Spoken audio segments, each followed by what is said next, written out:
so while I'm sitting here, I did want to dispel a misconception. EVs are not economy cars. Just like a 4-cylinder is not necessarily only for an economy car, or a V8 is only for a sports car.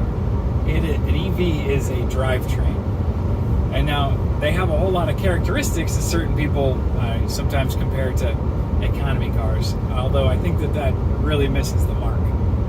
When it comes down to it, EVs, like the drivetrain for an EV, is big because you have to include the battery in that. It's heavy and it's expensive. That doesn't sound like a 4-cylinder or an economy car engine to me. That sounds like a V8. Now, let's talk about a couple other characteristics that they have. Ridiculous amounts of torque that is available all the time, and horsepower. So this car drives and it has about 470 foot-pounds of torque. I think the dyno tests are showing about 525 horsepower. So that doesn't sound like an economy car to me.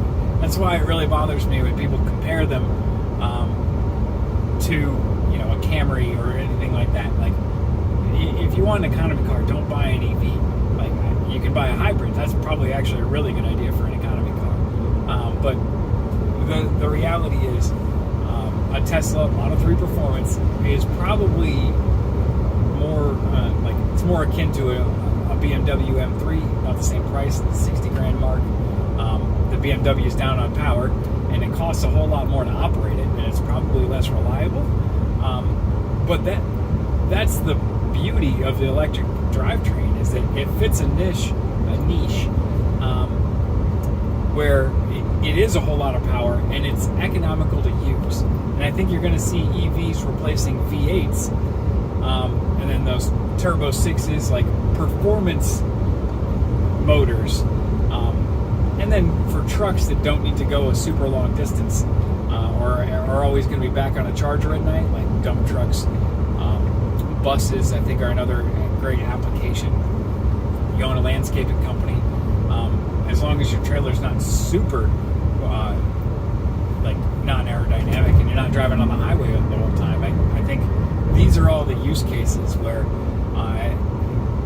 the EV beats out its gas competitors, like really hands down. So you get the same power, the same torque, it weighs the same, it costs about the same to make it when you're comparing it to V8s instead of 4-cylinders.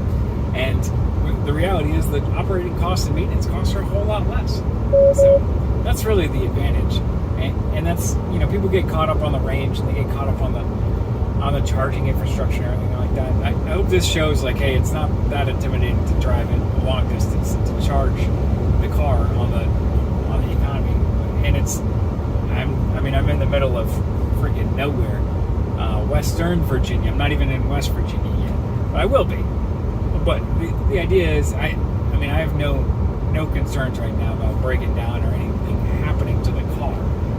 It's reliable. It's super reliable. It's much more reliable than any other track car, I think.